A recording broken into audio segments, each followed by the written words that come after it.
Her granddaughter rammed a shopping cart into her, then laughed while TikTok watched. Gloria Thompson, retired librarian and widow, didn't say a word.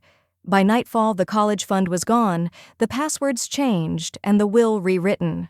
She'd raised a child, then a grandchild, alone, without applause. Now she was erasing the entitlement, not the love. And when they came knocking, the locks and the legacy had already changed. Wait, before we go any further, I gotta ask, where are you watching from? Drop it in the comments, and don't forget to subscribe. The cereal box slipped from Gloria's hands before it ever hit the conveyor belt. Not because she dropped it, but because Lacey, her 20-year-old granddaughter in ripped jeans and an oversized hoodie, shoved the cart forward with a jolt that rammed hard into Gloria's hip. The metal edge scraped her thigh through her slacks, sharp and startling. "Move already," Lacey muttered, loud enough for the cashier to pause mid-scan. Her phone was angled in one hand, screen open to TikTok. She didn't glance up. "We've been here for 10 minutes.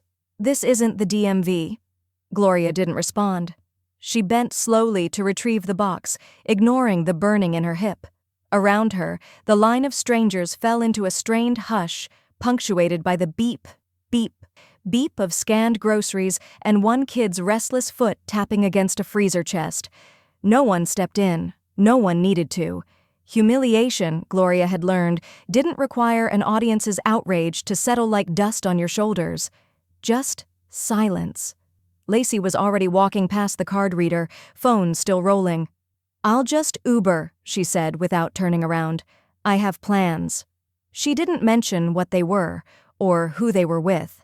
She didn't say goodbye. The automatic doors whooshed open and closed behind her like punctuation on the sentence she didn't bother finishing. By the time the cashier handed Gloria the receipt, her hands had stopped shaking. Not from peace, but from restraint. Dignity, she reminded herself, was often quieter than it wanted to be.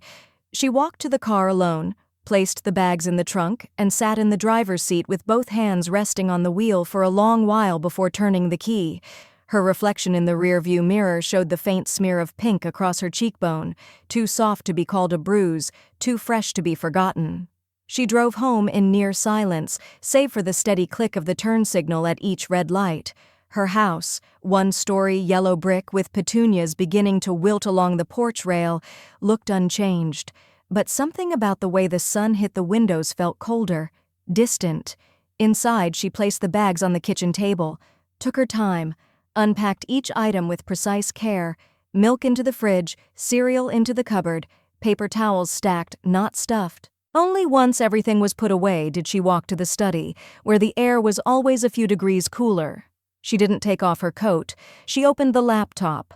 The login screen blinked up at her like a question she hadn't yet decided to answer. Her fingers moved deliberately across the keys. Banking, investments, tax folders. She clicked through each one until she reached the portal she hadn't opened in almost a year, the 529 College Fund. Her granddaughter's name sat at the top of the dashboard, Lacey Harper Thompson. Gloria stared at it for a moment. A name she had written on birthday cards, school forms, doctor's paperwork. A name she'd once spelled out while teaching her how to tie shoes, how to write cursive. Balance available, $84,192.37. She leaned back in her chair. $84,000. Every cent of it untouched. Saved since Lacey was in second grade. Birthday checks, tax refunds, side jobs Gloria took at the library after her arthritis flared up. All of it stacked into that fund like hope, layered into a safety net. Her hand didn't shake when she clicked the menu tab. She didn't make a move yet, just hovered over Manage Account. Then she opened a clean tab beside it. Typed, Balcony Suites, Solo Cruises, 60-plus women. As the results loaded, a faint smirk touched her lips for the first time that day. No decision was made. Not yet. But a question had been answered. She would no longer be the ride left behind. The next morning, Gloria made tea instead of coffee. Not out of ritual, but intention. Coffee rushed the blood. Tea let the thoughts steep. By the time the mug was half empty and her bones had adjusted to the ache behind her knees, She reached for her reading glasses and dialed the number from the file labeled Lacey Fund Legal. A chirpy hold jingle played for a few moments before a voice came through, measured, polite, slightly too upbeat for the kind of call she planned to make. "Hello? This is Emma with Brighter Future Investments. How can I help you today?" "This is Gloria Thompson," she said evenly, "account holder of the 529 plan under Lacey Harper Thompson. I'd like to terminate the fund." There was a pause, then the shuffle of keyboard strokes. "Let me just pull that up. Yes, I see it here. That's a sizable amount. May I ask why you're closing the account?" "You may ask," Gloria said. She didn't offer more. Another pause.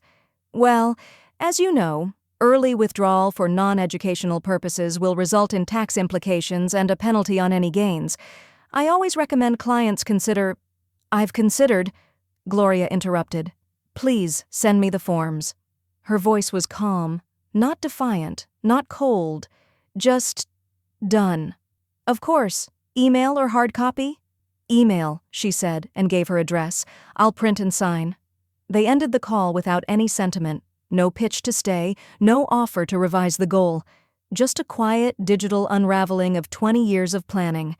An hour later, Gloria opened the attachment, read every word twice, then printed it on thick ivory paper. She signed in black ink, scanning the document against the backdrop of a ticking wall clock, the same one that had hung in the kitchen since Brent was in high school. She submitted the form. It was done. By afternoon, the confirmation email arrived. Funds released, penalty deducted, remainder deposited. She closed the tab, then opened another. Cruiselux.com.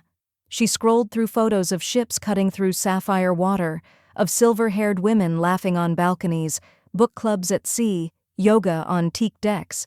The prices didn't startle her, not anymore. She chose a 12-night itinerary down the eastern seaboard: Charleston, Bermuda, Key West, balcony suite, solo cabin, priority boarding, and a bottle of sparkling wine waiting on arrival. She typed in her card information, clicked confirm. When the receipt popped up on screen, she printed that too, tucking it into the same leather folio where the education withdrawal had gone. Then, with a flick of impulse she didn't usually indulge, Gloria opened a blank postcard from the drawer. She wrote in her neat, slanted cursive, "Paid in full, in more ways than one. G." She addressed it to herself and smiled. She'd asked the concierge on the ship to mail it. That night, as the sun dipped behind the neighbor's oak tree and the scent of rain hovered in the air, her phone buzzed on the side table. Lacey. "Did FAFSA glitch or something?" "I'm short. WTF. No greeting, no punctuation, just expectation." Gloria stared at the message, then opened her keyboard. She typed slowly, letting each word settle before the next appeared. "Gloria. Apply again, with respect this time." She hit send, set the phone face down. In the background, the kettle whistled again, as if applauding her silence. She walked back to the kitchen and poured herself another cup of tea, this time adding a slice of lemon. It was tart, honest, just right. And tomorrow, she'd start making a packing list. The phone rang just as Gloria had finished organizing her packing cubes. She didn't rush to answer. She let it ring, twice, 3 times, before lifting the receiver and pressing it to her ear like someone holding a cold coin. "Mom?" Brent's voice came filtered through speaker static and a layer of forced calm. "Can we talk?" She didn't answer right away. He filled the silence with a sigh. "Look, I know things with Lacey got a little tense, but she's under a lot of pressure. Midterms, job stuff, everything's expensive now." "Brent." Gloria sat down, the edge of the bed dipping beneath her. "She shoved me at a checkout line and left me standing there while she filmed it." A pause. "Yeah, but—" "There's no but," she said quietly. Brent's voice flattened. "She didn't mean it like that." "No one ever does," Gloria replied. "But you still did nothing." Again. A low click of his tongue. "I didn't raise her to be this way." "You didn't raise her," Gloria said. The words landed not with venom, but with precision. "I did." That silenced him. She leaned forward slightly, cradling the phone against her shoulder. Her eyes drifted across the room, landing on the mantel where an old photo rested in a brass frame. Lacey, age 10, her arms wrapped tightly around Gloria's neck, cheeks flushed from some forgotten outdoor game, joy blooming freely across her face. Gloria was laughing in the picture, mid-expression, not posed, real. That little girl had brought her macaroni art and apologized for feeding too many carrots to the dog. That little girl had curled into her arms after nightmares and asked, "Will you still be here when I grow up?" Gloria had promised yes. She hadn't known how wrong she'd be. "She lost her mother at 5, she said now, voice steady.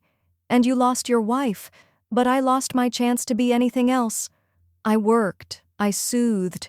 I juggled grief and homework and casseroles and carpool. I braided her hair when her hands were too small and picked up her prescriptions when yours were too full." Brent was silent. "I made every Thanksgiving meal, every birthday cake. I called the dentist when she chipped her tooth and stayed up with her when her first period came. You cut checks. I kept her whole." "Mom?" Brent tried again, but his voice was smaller now. "She's not just stressed," Gloria said. "She's learned to treat me like an obstacle, and she didn't learn that on her own." Click. She ended the call, not in anger, but in completion. She stood and walked to the bookshelf, pulled down the small black camcorder she used once a year at holidays, dusted now but still functional. She set it on the table, flipped open the lens cap, and hit record. "To whoever comes after me," she began, "know this wasn't sudden. There wasn't one moment. There were hundreds, 1,000 little dismissals, deflections, assumptions.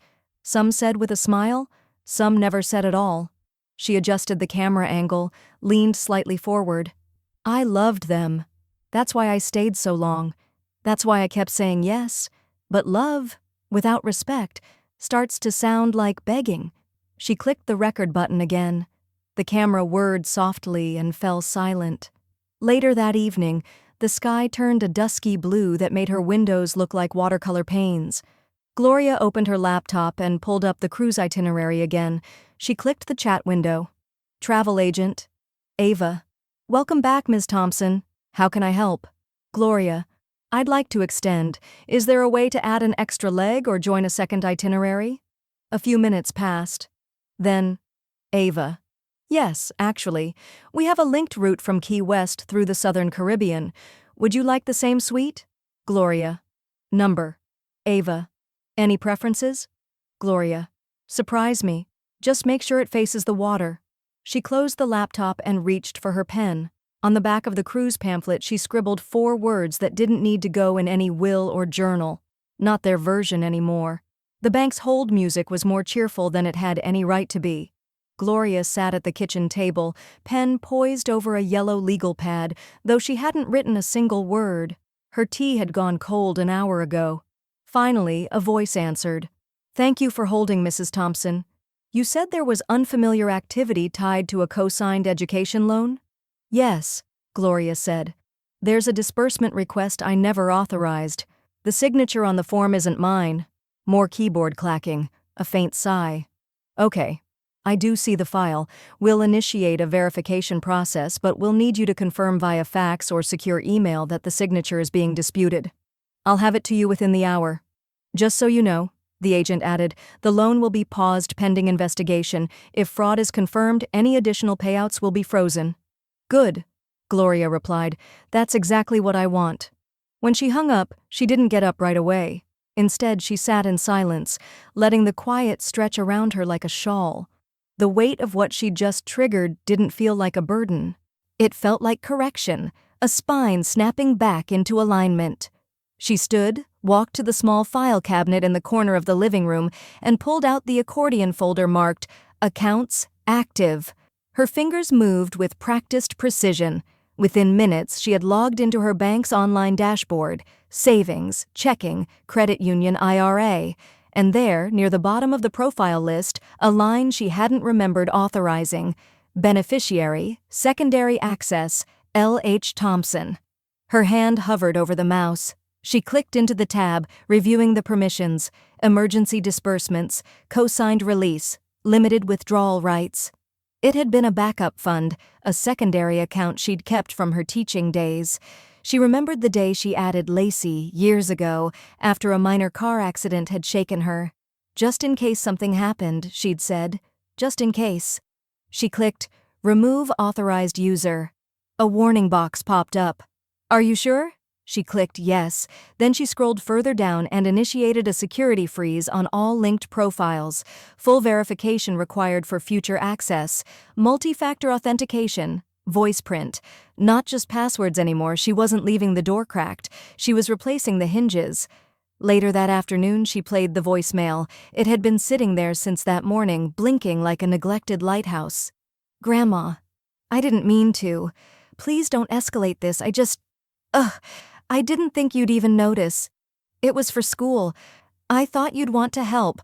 I'm sorry, okay? Please don't make it worse. Gloria played the message twice. Then she deleted it. That night, she sat down at her desk and drafted an email. To Nora Bennett, Esquire. Subject, Living Will, immediate revision. Hi, Nora. I'd like to move forward with a complete revision of my living will. Please ensure all language is precise and binding, no assumptions, no informal clauses. We'll need to include full asset protection, digital legacy protocols, and a beneficiary review. Let's schedule something by end of week. Warmly, Gloria She hit send. Then she opened her browser and searched. Leather-bound legal binder, fireproof interior.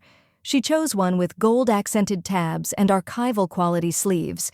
It came in navy, mahogany, and burgundy. She selected burgundy, the same color she wore to Lacey's 8th grade promotion, the last time Lacey had held her hand in public.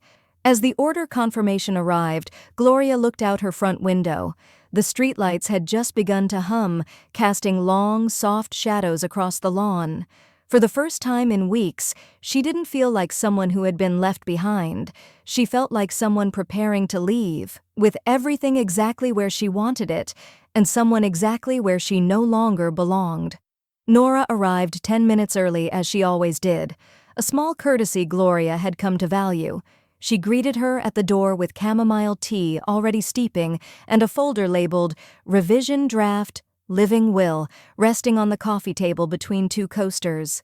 They didn't make small talk. You said you wanted something stronger, Nora began, placing her briefcase down and removing 2 forms secured with binder clips. Stronger language, less ambiguity. Gloria nodded. No more loopholes. There's a clause I've used before, Nora continued. Triggers in cases of demonstrated emotional abuse, not just physical. Documented mistreatment, coercion, digital harassment, any of it nullifies entitlement. Gloria's brow lifted. That's enforceable? Nora's voice was calm. If the evidence exists, and from what you've shared, it does. Without hesitation, Gloria picked up the pen and signed the first page, then the second, then the third. By the time she sealed her initials on the addendum, she'd written her name 12 times in total. Each curve of her signature felt like a tiny chisel strike, etching her intentions into something unshakable. When it was done, she sat back in her chair, exhaled, and reached for a different envelope resting on the mantel. I want to add a new name, she said. Not as a backup. As the first Nora didn't blink. Okay, who? Gloria handed her a sticky note. Nia Bennett. 24 barista. River and Pine Cafe. A relative? Nora asked. No, Gloria said, just someone who saw me fall once, and didn't laugh, didn't film it, just helped. Gloria remembered it vividly. Last November, the icy curb, the hard landing, her knee pulsing with pain. Nia had been carrying 2 coffees and a bag of muffins, none of which she dropped. She'd crouched, helped Gloria up and offered a seat in the cafe without fuss, without pity, just presence. She checked on me twice after that, Gloria said quietly. Didn't ask for anything. Kindness with no invoice, Nora murmured. That's rare. Gloria reached behind her and retrieved a small paperback, the long goodbye. Its spine soft from years of gentle handling. She slipped a business card inside, Nora's card, and sealed it with a ribbon. She doesn't know this is coming, she said, but I want her to be prepared. I want her to know she mattered. Later that day, after Nora had gone and the documents were stored in the new binder, still sealed in its burgundy packaging, Gloria drove to the Community Foundation office on Main Street. The woman behind the desk wore glasses on a beaded chain and greeted her by name. "I'd like to make a donation," Gloria said. "In full." The form took 10 minutes to fill. The amount matched what remained of Lacey's once-intended graduation fund. Recipient, Future First, a program for women aging out of foster care. Note: in honor of what resilience looks like when no one's watching. When Gloria returned home, her phone rang. The screen flashed. Brent. She debated letting it go to voicemail, but something in her spine said, "No, let him hear this landline voice, let it echo a little." She picked up. "She's having a breakdown," Brent said immediately. "Lacey, she's crying every day. Her friends say she barely eats. What are you doing to her?" Gloria didn't answer for a long time. She let the seconds pass like syrup over pancakes, slow, undeniable. "I'm not doing anything to her," she said finally. "I'm simply refusing to keep doing everything for her. She needs stability." "She had it," Gloria interrupted. "She inherited a full foundation. All she ever had to do was build something on it. Instead, she tried to bulldoze mine." "She's young," Brent offered, his voice more plea than logic. "Then maybe," Gloria said evenly, "she'll rebuild something better." She hung up. No fury, no sadness, just the clean edge of release. She turned to her shelf and placed the gift-wrapped book beside the door. Tomorrow she'd go to River and Pine and leave a future where someone once left her dignity intact. Gloria left before sunrise. She moved like someone turning the final page of a chapter, quiet, deliberate, unburdened by the need to explain what came next. No calls, no messages, no social media breadcrumbs. Just a handwritten note taped to the refrigerator door, centered just beneath the magnet shaped like a lighthouse. "Gone to remember who I was. G." Her suitcase rolled gently across the driveway, wheels clicking in rhythm against the cracks Brent had once promised to fix. The town still slept. The porch light timed out behind her. She didn't glance back. At the airport, everything smelled faintly of coffee and floor wax. Overhead announcements droned like distant memories. Gloria moved through it all with a kind of steady invisibility. TSA waved her through without fuss. Her gate was half full, mostly business travelers and retirees pairing crossword books with cinnamon muffins. She sat in a corner seat and opened her paperback, though she didn't read. Instead, her eyes drifted past the words and toward a mother-daughter pair near the vending machines. The daughter, early 20s maybe, was waving her phone around and snapping photos. The mother trailed behind, clutching a tote, her coat slipping from one shoulder. The daughter rolled her eyes and said something too loud, then nudged, no, shoved, the woman forward. Gloria flinched, not outwardly, but something inside her recoiled. A familiar heat spread across her chest. She turned away before the moment could root itself in her, before it grew heavy with memory. She stood when her group was called, handed over her boarding pass, and stepped down the jetway into something unpromised but hers. Inside the cabin, the lights glowed soft and amber. A flight attendant greeted her with a practiced smile and a flute of champagne already bubbling on a tray. "Welcome aboard, Ms. Thompson." She took the glass and slipped into her seat by the window. Balcony suite on sea, aisle seat in air. She adjusted the scarf around her neck, leaned back, and let the hum of pre-flight checks lull her into a silence she didn't need to fill. As the plane lifted off, the city below blurred into a scatter of light and shadow. She sipped the champagne, dry, cold, celebratory. A few hours later, after the seatbelt sign flicked off and the cabin dimmed into evening tones, Gloria heard a soft voice to her left. "Excuse me, Ms. Thompson?" She turned. Nia stood beside her row, eyes glassy, mouth pulled into a hesitant smile. She wore a crew-neck sweatshirt 2 sizes too big and clutched the long goodbye against her chest like it might fly away if she didn't hold tight. "I didn't know how to thank you," Nia whispered. I've never been anyone's family before." Gloria blinked. She hadn't expected to cry today, but the tears arrived anyway, small, dignified, unannounced. She reached over, took Nia's hand, and gave it a gentle squeeze. "You are now," Gloria said simply.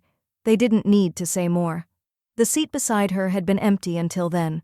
Now Nia settled in. She tucked her bag under the seat, slipped the book into the pouch, and leaned back with a breath that sounded like someone finally exhaling after years of holding it in. The plane banked slightly, windows tilting toward the moonlit curve of ocean below. Gloria looked out, fingers brushing the armrest. No headlines, no inheritance battles, no texts blinking with panic, just sky, sea, and the girl beside her. Grateful, real, chosen. And somewhere back home, a fridge note waited quietly to be read. Gloria smiled to herself. Not everyone deserved a forwarding address. The voicemails began the second night at sea. 5 of them, blinking red on the in-room phone Gloria hadn't planned to use. All from Brent. All with that same cracked urgency, equal parts concern and control. "Mom, can you please call me back? I don't know what's going on, but this isn't like you. She's falling apart over here. Can we just talk?"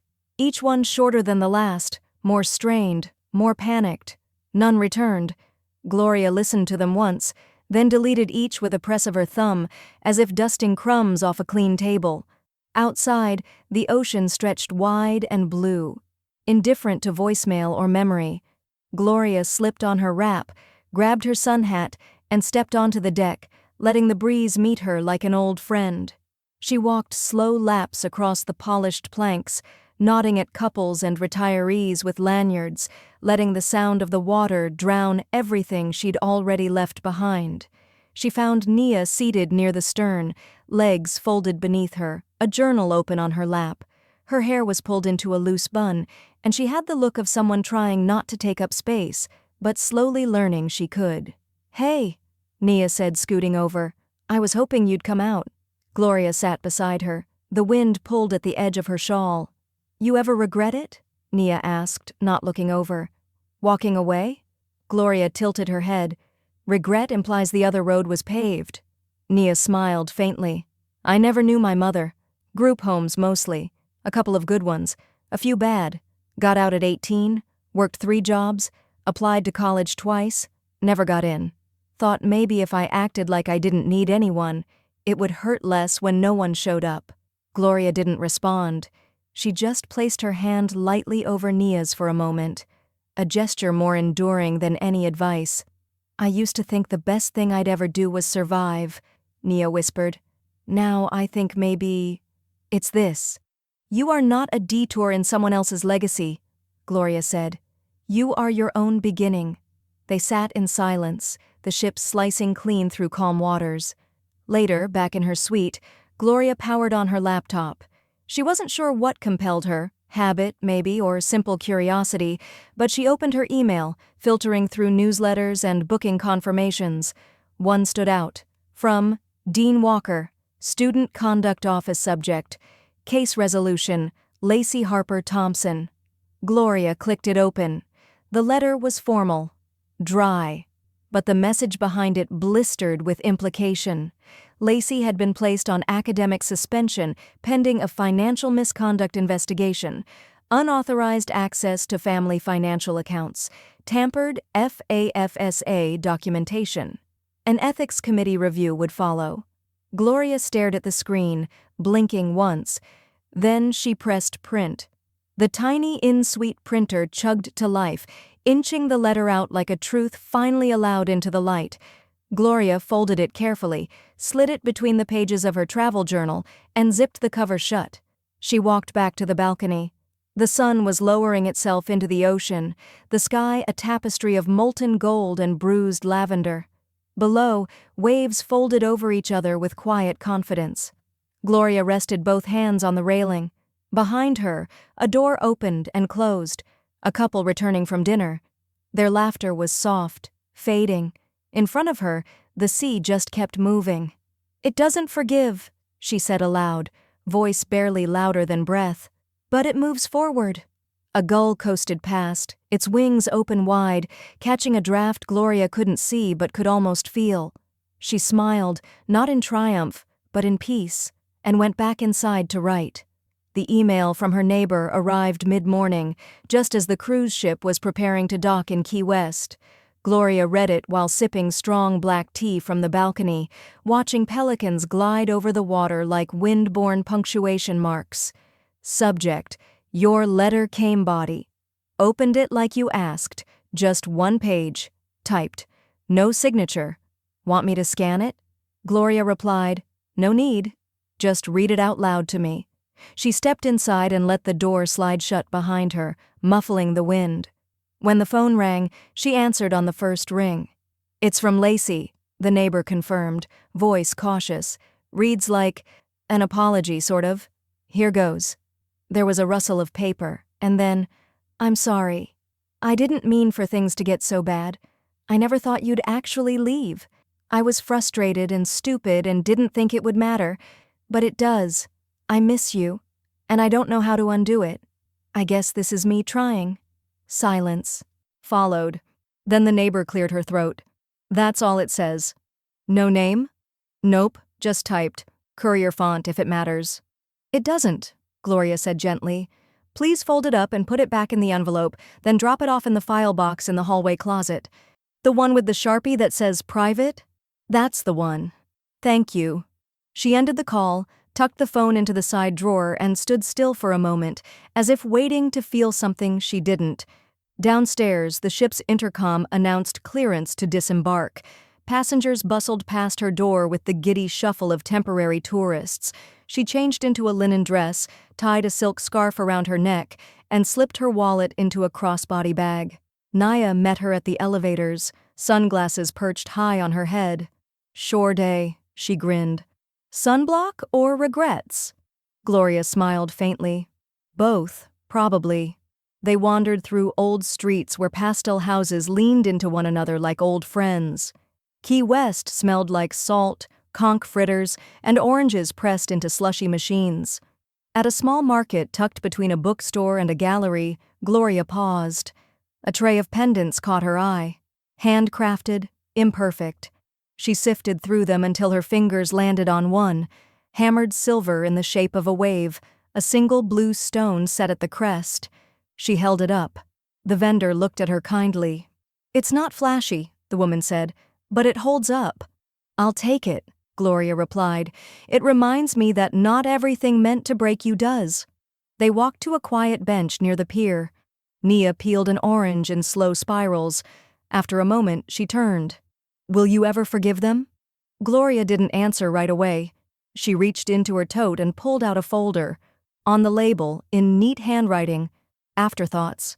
I think forgiveness is a currency, she said softly, and I've stopped spending.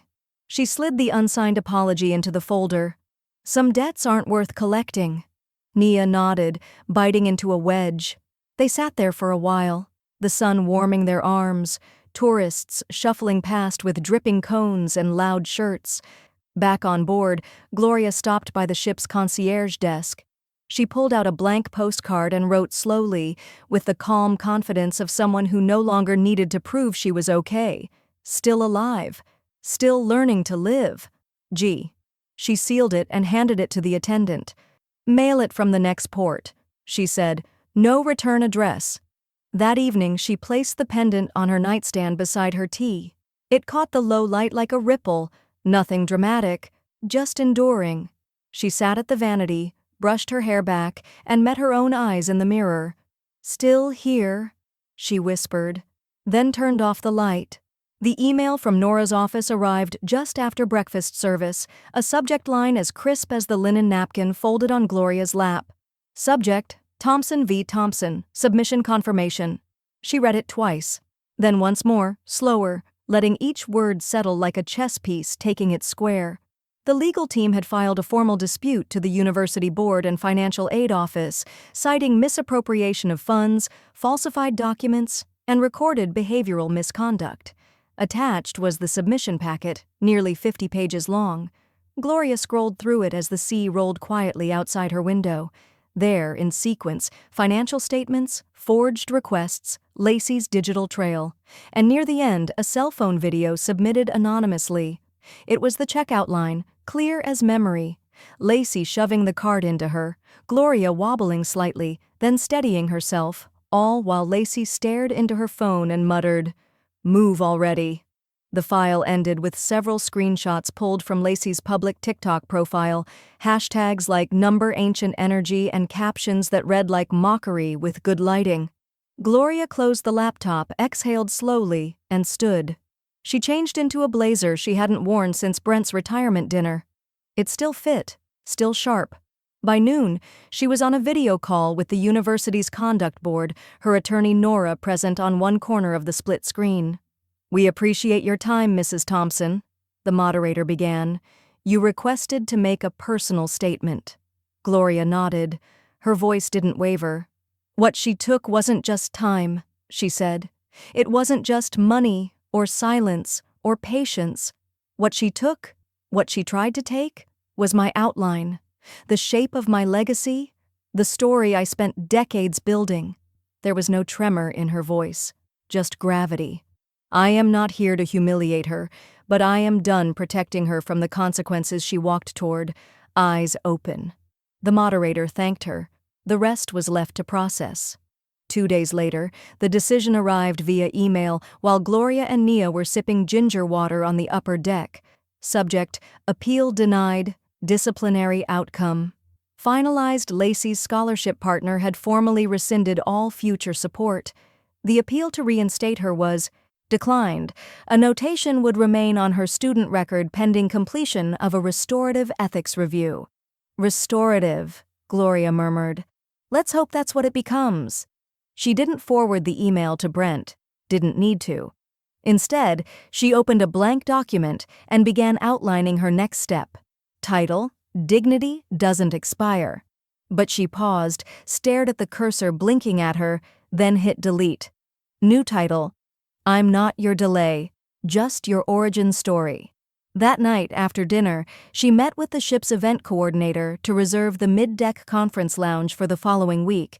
It would be her test run, a small event, just a few passengers, a conversation about respect, erasure, and the aging woman's voice. "What's the topic?" the coordinator asked, typing briskly. "Elder dignity," Gloria replied, "and rewriting the narrative before someone else finishes it for you." She walked out of the office lighter, her heels clicking with confidence she hadn't worn in years. Back in her room, Nia sat cross-legged on the floor, surrounded by pamphlets and notebook scraps. "What's all this?" Gloria asked.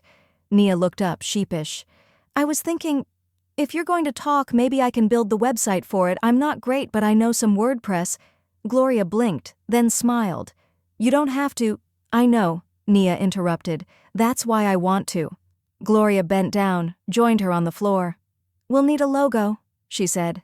"Something that says, 'We stayed standing.'" Nia reached for a pen. "What about a tree?" "Only if the roots are showing." They worked late, the sea humming beneath them like approval. In the quiet, Gloria thought again about that video, her body jolting, her silence steady. The world had watched it without knowing what came next. Now they would. And it wouldn't be a breakdown, it would be a keynote. The auditorium lights dimmed to half as Gloria stepped onto the stage. Her heels clicked softly against the polished wood, echoing in the hush that had settled over the packed rows of students, faculty, and administrators. The university banner hung stiff behind her, gold and navy like the colors on the diploma Lacey once framed, now folded into suspension. Gloria didn't look nervous. She looked inevitable. She approached the lectern slowly, hands steady, a simple flash drive in her grip. The dean nodded from the front row. Somewhere backstage, Nia waited, her phone ready to record. No grand music, no sponsor reel, just a hush deep enough to reveal every cough, every breath. Gloria plugged in the drive. The projector flickered to life behind her. The first slide wasn't a title. It was a photo. Lacey, age 6, in an oversized Halloween costume, clutching a pumpkin with both hands and grinning like the world was still small enough to hold between her teeth. Gasps scattered through the room. Gloria's voice came quiet but sure. "I raised someone here. I cooked for her here. I sat in these chairs for parent-teacher conferences. I paid for dance classes she forgot, and therapy sessions she wouldn't admit helped. She clicked again. Another photo. Her own hand, holding a prescription bottle labeled with Lacey's name, dated from 5 years ago. "I've been here," she said, "in your parking lots, in your bank lines, on your emergency contact forms. I've been here without credit, without complaint. Until recently." The next slide showed a screen capture, Lacey's video, the shove, the caption, Jean grandma energy, and the emoji trail of laughing faces. A silence dropped like velvet. "I was told this was a lapse in judgment," Gloria said. "That stress explains cruelty, that youth guarantees return. But I want to ask something different today." She paused, scanned the crowd. "What happens when a lifetime of unpaid love is met with public erasure?" A few students shifted in their seats. She clicked again. Receipts? Birthday cards? Grocery lists from years ago? Photos of her crocheting a scarf while Lacey slept on the couch. "You don't age out of love," Gloria said softly, "and no one deserves to age out of dignity." In the front row, a professor with silver hair removed her glasses and wiped her eyes. Gloria stepped back from the lectern. "I'm not a lesson. I'm a mirror.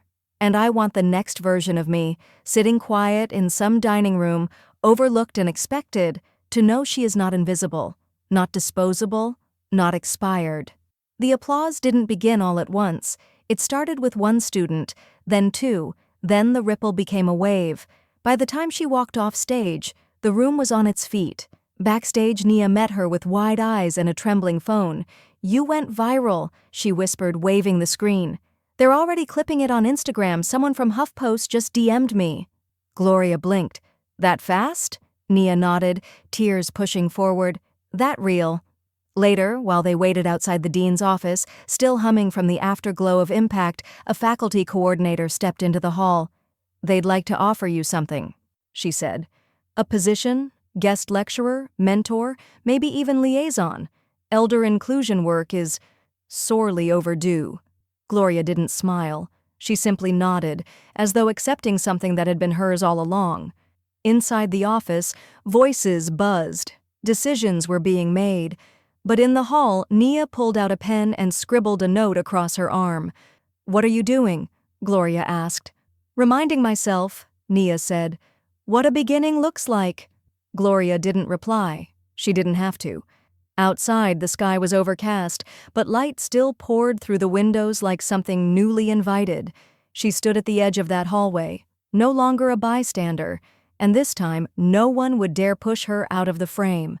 The morning after the keynote, Gloria woke to three things: the low hum of her phone vibrating on the nightstand, a draft of sunlight curling across the sheets, and a sense, familiar now, of unflinching clarity. She didn't check the messages. She didn't need to. Instead, she opened her contact list and scrolled down. Lacey. She hovered there for a second, not in hesitation, more like acknowledgement. Then she tapped block this caller. Confirmed once, then again. A notification flashed. You will no longer receive calls, texts, or FaceTime from this contact. Good. She tapped over to her estate planning app. Nora had helped her set it up weeks ago, password protected, double authenticated, cleanly structured. One by one, she removed Lacey from every point of digital access: executor permissions, shared folders, cloud backups. Her name vanished from the emergency access codes, the document vault, the legacy account recovery system. Then Gloria paused at the final setting. Digital beneficiary block list.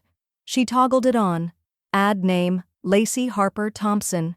Reason, boundary enforcement, violation of trust. She typed it out without blinking. Saved it. Logged out. That door, once cracked, was now sealed airtight. By mid-morning, she and Nia sat on the ship's upper deck, a warm breeze lifting loose hairs from both their temples. A pad of notes sat between them, pages scribbled with timelines, phrases, draft missions. Gloria circled one with a felt-tip pen. The Balcony Fund. "You sure that's the name?" Nia asked gently. "It started here," Gloria replied, gesturing toward the sea beyond. "Looking out, getting above it. Balcony means perspective, means air. And you want to give it to women? To women like you. Gloria said. Women who were left out of wills, out of rooms, out of conversations. It won't be a gift. It'll be an investment in their names, not mine. Nia blinked fast but said nothing, just nodded and wrote. That afternoon, the ship's conference board met in a curtained lounge off the main atrium. Gloria stood at the head of the table, her blazer pressed, her notes clipped in a sleek folder. The same confidence she'd walked off the university stage with. She wore it like armor now. "This isn't a vanity project," she said. "This is a redirection, a reclamation of what was once folded quietly into other people's futures." She handed out brochures mock-designed by Nia, modest, clean, logo stamped in silver foil, a tree whose roots mirrored its branches. By the time she was done speaking, the vote was unanimous. The balcony fund was approved for launch. The first round of microgrants would go to adult learners over 50 returning to community college programs. The next to retired women re-entering the workforce after caregiving. Back in their cabin, Nia opened a bottle of sparkling water and poured them each a glass. Gloria tapped hers gently to Nia's.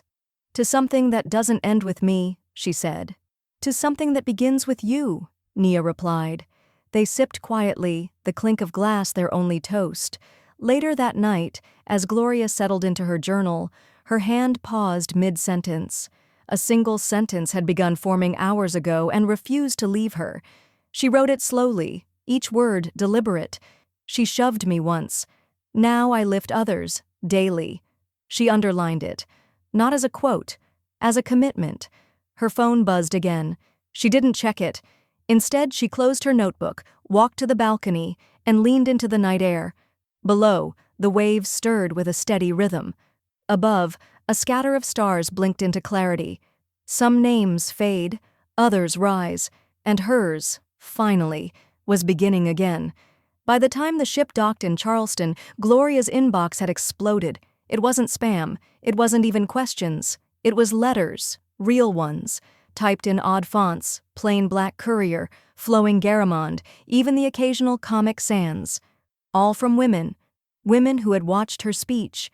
Women who had seen the TikToks. Women who had sat at dining tables just like hers, holding silence like it was cutlery.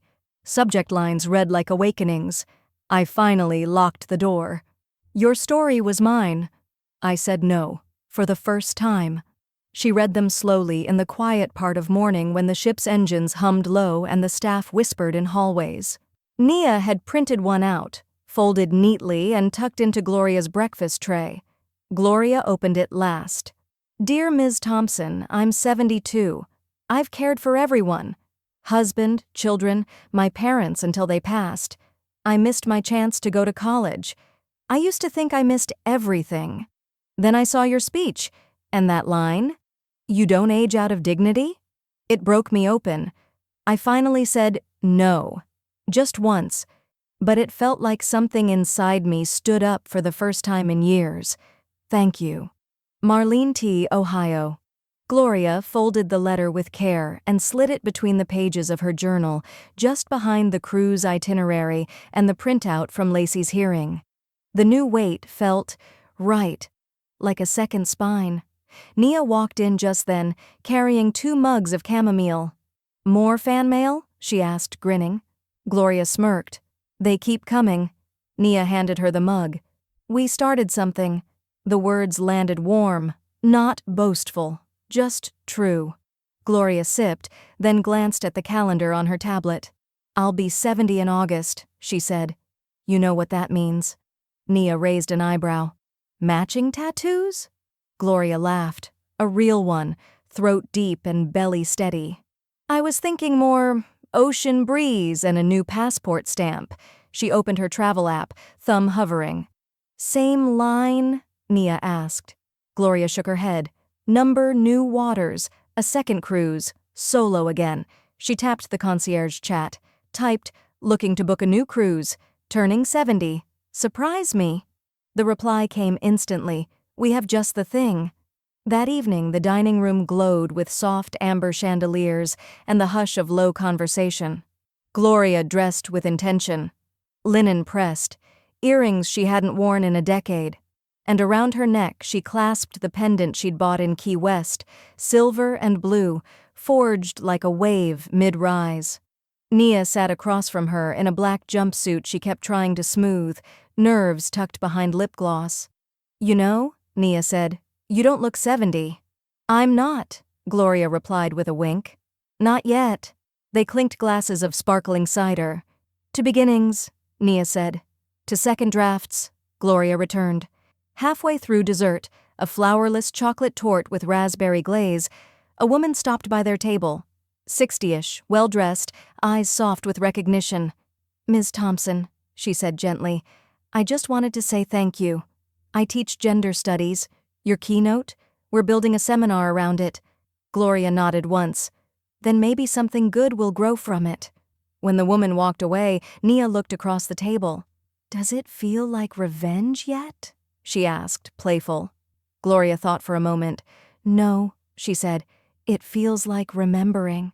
They finished dessert in companionable silence, the hum of dishes and soft jazz blending around them like evening fog. Later that night, Gloria stood at the railing, pendant cold against her chest, fingers curled around the edge like someone claiming her space by right. Behind her, no buzzing phone, no unanswered calls, no digital ghosts. Ahead, the ocean. She raised an imaginary toast to the stars. No crumbs, no leftover bitterness, just warmth and waves. The email from HuffPost arrived on a Tuesday. Gloria was ironing linen napkins when the subject line lit her screen. Subject, feature confirmed, publication Thursday. Her hands froze mid-crease. She set the iron aside gently, like she might set down a live wire. The article was real now. No longer drafts passed between her and Nia, no longer late-night edits over ginger tea. Just a headline, a byline, and a story they were calling "Inheritance Isn't Entitlement: How One Woman Redrew the Line." AARP followed within hours. Then Refinery 29. Then The Cut. The interviews were brisk but respectful. Editors called her measured. Commenters called her a blueprint. One user wrote, "She gave me permission to not answer that call anymore." That one stayed with her. By the end of the week, Gloria's inbox was bursting again, this time with media inquiries.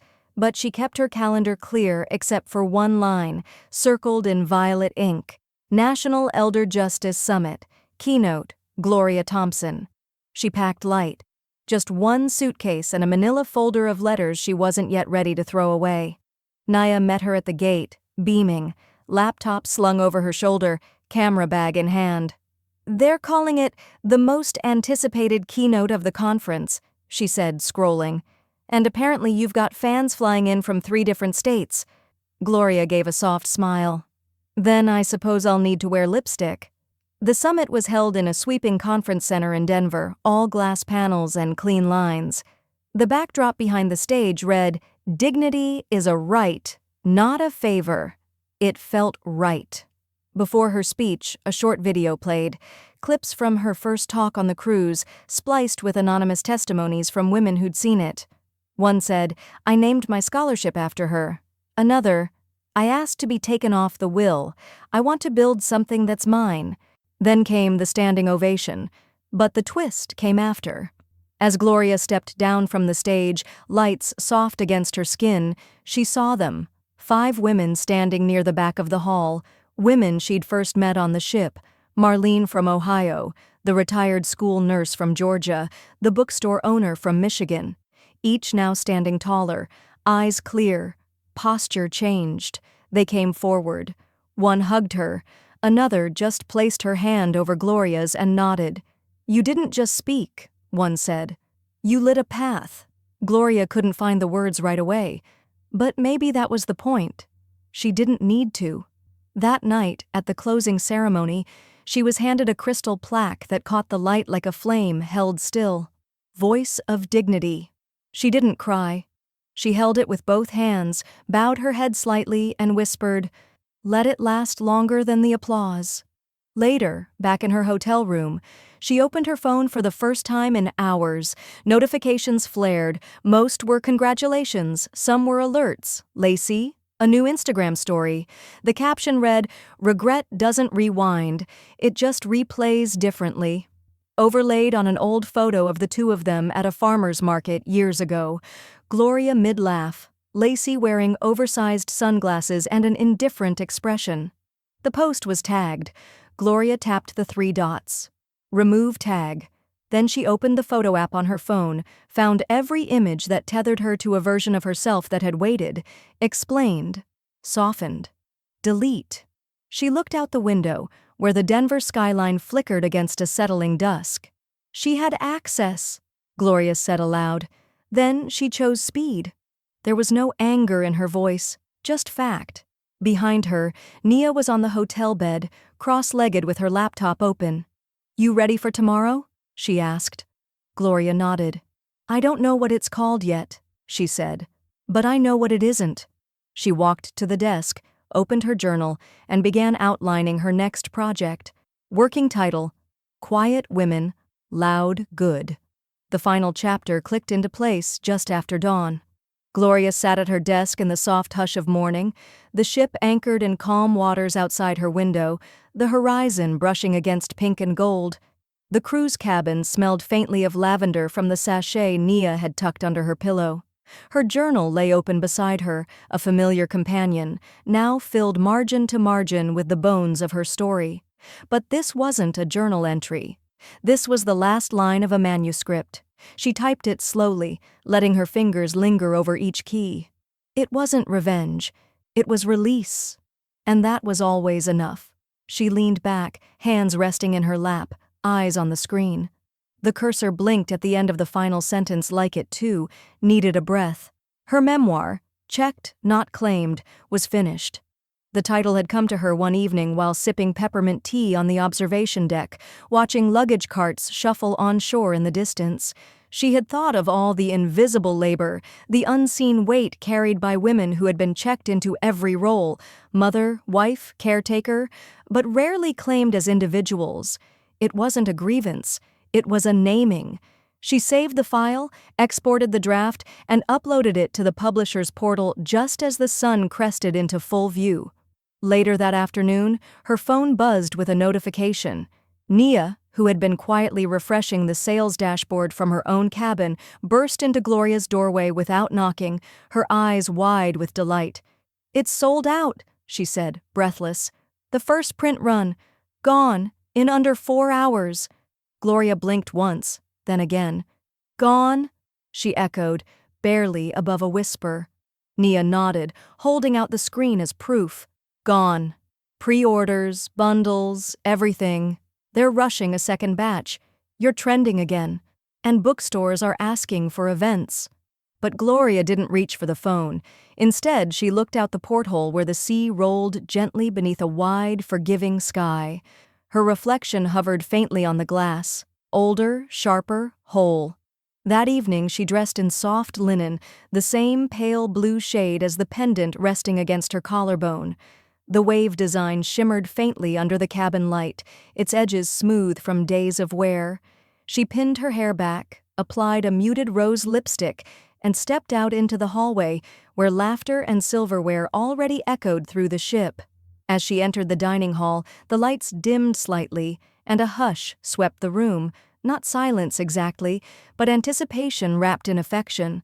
The cruise captain, a tall man with graying temples and kind eyes, met her near the front table. In his hands, he held a book, her book, fresh off the press, the cover a quiet blend of slate and cream, the title embossed in silver foil. He extended it to her like a ceremonial gift. "I heard the story before I saw the speech," he said, voice low but sure. "But I knew the voice in both." Gloria accepted it with both hands. "If anyone deserves to sail unburdened," he added, "it's you." She thanked him, then placed the copy on the table beside her glass, spine upright, the cover facing the room. Nia appeared a moment later, carrying a cake, modest in size, iced in soft white, no candles. Just one word across the top, written in delicate blue piping. Applause. She set it down with a sheepish grin. "No candles. Just applause. You've burned through enough years." Gloria laughed. Not the polished kind, but the deep-reaching kind that rises when something inside finally feels seen. A slow clap began at a nearby table, then another, and soon the room swelled with the rhythm of appreciation, not for spectacle, but for substance. Gloria raised her glass, letting the quiet between clinks hold something sacred. "To what was never owed," she said, "but always earned." They toasted, glasses catching the warm glow of the chandeliers. Later, as the ship rocked gently beneath her, she returned to her cabin and placed the signed book on the nightstand beside her original cruise itinerary, the one she never really followed but always honored in spirit. She glanced once more at the pendant in the mirror's reflection. It caught the cabin light like a soft promise, unflashy but unbreakable. Then she turned off the light, not in closure, but in confidence. Checkout, at last, was complete. The envelope was waiting for her when she returned from breakfast, cream-colored, no return address, tucked carefully under the cabin door, as if someone had wanted it to feel like part of the room, not an intrusion. Gloria turned it over in her hands, thumb brushing the seal, before sitting down at the writing desk she now thought of as her second spine. The cabin was quiet. Sunlight filtered in through the curtains, casting soft lines across the floor like the bars of a birdcage finally open. She opened it. The letter was handwritten in neat cursive, the kind taught in schools when ink still mattered. "Dear Miss Thompson, you don't know me, but I knew your granddaughter, if only for a semester. She made a joke once in front of me, called you a fossil with opinions. Everyone laughed. I didn't. I never said anything. I should have, but I didn't. Then your video appeared, and your speech, and something in your silence. When you stood still after the shove, when you didn't strike back but didn't collapse either, something in that silence said everything I needed to hear. You reminded me that dignity doesn't need volume, it just needs space. Thank you. A former classmate, but now a better woman." Gloria read the letter twice, then once more aloud, as if saying the words would make them stay longer. Her voice didn't crack, but something in her chest softened. A wall not crumbling, but settling into its final foundation. She folded the letter with the care usually reserved for photos or prayers. Then she opened the burgundy leather binder. Every page inside was clean, indexed, labeled. The living will, the trust documents, the exclusions, the authorizations. But there was one last thing left to do. She took out her pen, the heavy one Nora had gifted her after the cruise keynote, the one engraved with her name and the words "Write what they tried to erase," and turned to the final tab marked Executor. There, in the empty line once reserved as a placeholder, she wrote, "Executor of estate, Nia Bennett, relationship to decedent, chosen." She initialed it, dated it, closed the binder with a soft click. It was not a dramatic act, not an act of rebellion or sentiment. It was simply the last sentence in a story already long overdue for punctuation. Later that day, Nia returned to the cabin with postcards from the gift shop and a half-empty iced coffee she'd forgotten to finish. She stopped when she saw the binder on the desk. "You sure?" she asked, setting everything down gently. Gloria looked at her, calm and unsentimental. "Respect is earned," she said, "but protection can be written." Nia swallowed. "I'll honor it. I know." As the sky shifted toward late afternoon, Gloria changed into a light wrap and stepped out onto the balcony. The ocean below was still, not glass flat, but rhythmic, like a slow breath rising and falling beneath her. She stood there for a long time, one hand on the railing, the other resting at her side. Her eyes moved with the water, not seeking anything, just keeping company with the present. No phones rang, no emails pinged, no footsteps hurried toward her with someone else's crisis. She was alone, and whole. The pendant around her neck lifted slightly in the breeze. A gull passed overhead, dipping low before gliding back into the sky's quiet. Gloria smiled faintly, not because something had ended, but because it had landed. She turned back toward the cabin, stepped inside, and sat down at the desk once more. Her laptop still glowed from earlier. Her finger hovered over the trackpad, then clicked open the memoir draft. One line blinked at the bottom of the document. Final sentence. She typed, "She rushed me once." I rewrote the pace and the plan. She stared at it, then hit save. The cursor stopped blinking, and for once, nothing needed to follow.